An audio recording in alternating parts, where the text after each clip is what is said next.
Gram 6400. 1 gram 6400. Kolay gelsin. Hocam. Sipariş.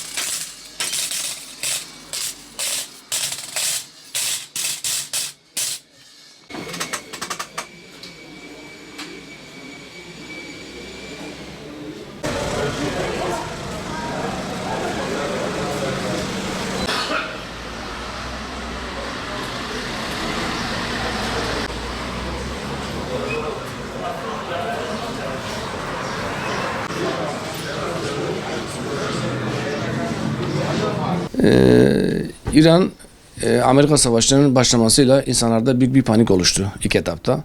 Yani altın yükselir, altın uçar, 10.000'e gider diye baya bir talep oldu altına.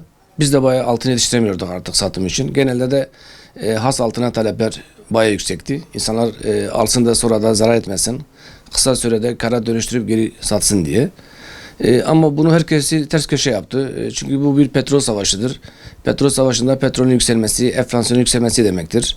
Bunlar olunca da ister istemez altın yükselemez. Düşüş gösterir ki hala da düşüyor zaten. Yani bu savaşın bu kadar sürmesi çok olumsuzluk yarattı yani. Altın demeyelim de savaş diyelim. Bu savaş bile devam ettiği sürece petrol bayağı yükselecek. Enflasyonumuz yükselecek. İnsanların alım gücü düşecek. Bu bütün insanlara zarar yani. İlk etaplarda insanlar panik yaptı, altına saldırdı. Ama hepsi yani yanlış bir hamle yaptılar. Altının yükselmesi için bu savaşın bitmesi lazım. Petrolün düşmesi lazım, enflasyonun düşmesi lazım. Ki bunlar olsun ki altın yükselsin, insanlar kazansın yani. Kesinlikle yetiştiremiyorduk yani zaten basım yoktu yani. Yüksek talepten dolayı yani. 1 gramdan toplam 100 gram, 500 grama kadar herkesin alım gücüne göre bayağı bir talep vardı yani. Ama şu an o talep bitti yani. İnşallah savaş en kısa sürede biter. Temennimiz o. Amacımız altının düşmesi, yükselmesi değil. Savaş dursun, enflasyon düşsün, insanlar rahat bir geçim kaynağını sağlasın yani. İnşallah en kısa sürede düzelir yani. Yani altın 6800'dür. Eğer insanlar acele etmesin, panik yapmasın. Önümüzdeki aylarda yani 8.000-9.000 civarına tekrar çıkar yani. O da tabii savaşın bitmesi anlamıyla yani.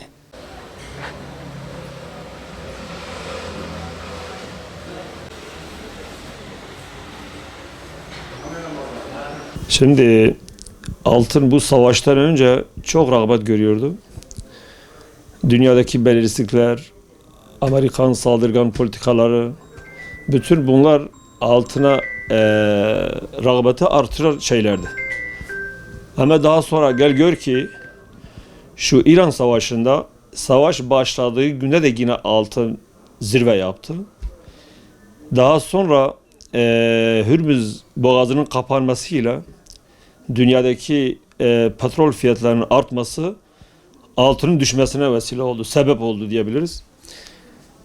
Bunu şöyle anlıyoruz. Altına yatırılan paralar, daha önce yatırılan paralar, dünya devleri baktılar ki işte petrol fiyatı yükseliyor. Bir sefer altınları piyasaya sürdüler. Paralarını petrolle enerjiye yatırdılar. Ve bu bir şekilde altının şu an düşmesine sebep olmuştur. Ama biz bunu 6. olarak bunun geçici olduğunu düşünüyoruz. Ya savaş öncesi 8.000'e dayandı gram altın. Şimdi 6.000 7.000 arası banda gidip geliyor. Bunun da geçici olduğunu düşünüyoruz. Eğer bu savaş durarsa, savaş bir şekilde sona erirse altının tekrar 8'lere 10'a doğru gideceğini düşünüyoruz doğrusu. Dediğim gibi şu an paralar tamamen enerjiye kaydırılmış durumda. Yatırım amaçlı külçe alıyordu millet. Biz en fazla külçe satıyorduk biz.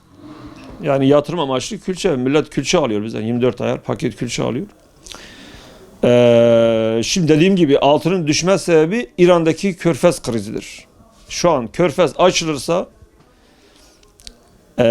yine altına rağbet artacak diye düşünüyoruz.